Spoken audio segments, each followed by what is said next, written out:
Assalamualaikum warahmatullahi wabarakatuh. Perkenalkan kami dari kelompok 4 yang beranggotakan saya sendiri Astana Intanul Khair NIM 6304002000173. Kemudian teman saya Revika Sita Eriana NIM 63040200171 dan yang terakhir Ahmad Eka Adiansah NIM 63040200174. Kami di sini akan mempresentasikan hasil diskusi kami tentang bisnis dalam pandangan bangsa Yunani, Yahudi, dan Kristiani. Dalam bisnis dalam pandangan bangsa Yunani, di Eropa Barat, etika bisnis sebagai ilmu baru mulai kira-kira 10 tahun, kemudian diawali oleh Inggris yang secara geografis maupun kultural paling dekat dengan Amerika Serikat, disusul kemudian oleh negara-negara Eropa Barat lainnya. Kini etika bisnis bisa dipelajari dan dikembangkan di seluruh dunia. Kita mendengar tentang kehadiran etika bisnis di Amerika Latin, Asia, Eropa Timur, di kawasan dunia lainnya. Kemudian dalam menciptakan etika bisnis ada beberapa hal yang perlu diperhatikan, antara lain yaitu 1. Pengendalian diri, kedua, pengembangan tanggung jawab sosial, yang ketiga, mempertahankan jati diri dan tidak mudah untuk terombang-ambing pesatnya perkembangan informasi dan teknologi. Kemudian keempat, menciptakan persaingan yang sehat. Kemudian yang kelima, menerapkan konsep pembangunan berkelanjutan. Kemudian yang keenam, menghindari sifat 5K, yaitu kata balance, kong kali kong, koneksi, kolusi, dan komisi. Kemudian mampu menyatakan yang benar itu benar. Menumbuhkan sikap saling percaya antara golongan pengusaha kuat dengan golongan pengusaha ke bawah. Kemudian konsisten dengan aturan main yang telah disepakati bersama.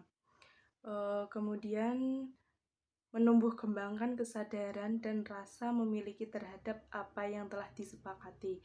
Dan yang terakhir yaitu perlu adanya sebagian etika bisnis yang dituangkan dalam suatu hukum positif yang berupa peraturan perundang-undangan. Bisnis dalam pandangan bangsa Yahudi. Bagi orang Yahudi, bekerja adalah kehidupan. Orang Yahudi mengenal ungkapan orang yang tidak mengajar anak laki-lakinya berusaha, mengajarnya mencuri. Seorang rabi Yahudi sama kedudukannya dengan seorang dosen atau profesor di perguruan tinggi. Tetapi menurut hukum Yahudi, ia tak boleh menerima 1 sen pun dari tugas mengajarnya. Ia harus menguasai suatu bidang usaha yang dilakukannya dengan tangannya dan dengan demikian ia memenuhi kebutuhannya sendiri. Kekuatan metode bisnis orang Yahudi. Kekuatan metode bisnis orang Yahudi. 1. Modal besar. Orang Yahudi memahami dengan baik peranan modal dalam berbisnis, di mana mereka tidak tanggung-tanggung dengan memasukkan modal jumlah yang besar. 2. Kekuatan lobby. Lobby ini dilakukan jauh-jauh sebelum bisnis dimulai dan masih berada dalam tahap perencanaan kepada pihak-pihak yang berwenang. 3. Kekuatan brand. Dimulai dari memaksimalkan kualitas dari produk bisnis itu sendiri seperti aspek barang yang dijual atau pelayanan yang diberikan. 4. Sistem bisnis yang kuat. Sistem bisnis ini terdiri dari 7 hal, yaitu administrasi yang rapi, sistem keuangan, pelayanan servis, kualitas produk, ketersediaan produk, pemasaran, sumber daya manusia. Bisnis dalam pandangan bangsa Kristiani. Etika bisnis Kristen dibangun di atas dasar yang sama dengan etika Kristen pada umumnya, dengan lebih mudah memperhatikan pada apa yang Alkitab katakan mengenai aspek ekonomi dan kerja, karena kedua hal ini berhubungan dengan dunia bisnis. Assalamualaikum warahmatullahi wabarakatuh. Saya Ahmad Eka Ardiansyah, NIM 6304020000174 akan melanjutkan presentasi dari teman saya. Berkaitan dengan itu, maka di dalam pengambilan keputusan etis Di dalam bisnis ada 3 hal yang perlu untuk diperhatikan, yaitu 1. Motif. Motif adalah sesuatu yang mendrive atau menggerakkan seseorang untuk melakukan sesuatu hal. Dalam hal ini, motif dari etika Kristen adalah apa yang menjadi kehendak Allah. Jadi yang menggerakkan orang Kristen untuk berperilaku etis adalah kehendak Allah. Yang kedua adalah tujuan. Tujuan adalah akhir daripada tindakan yang manusia lakukan.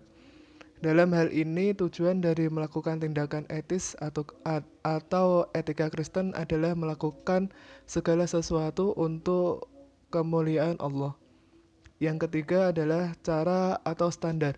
Standar adalah kriteria daripada seseorang di dalam menentukan apa yang baik dan yang tidak baik. Dalam hal ini, standar etika Kristen adalah segala yang telah Tuhan katakan di dalam firman Tuhan atau Alkitab.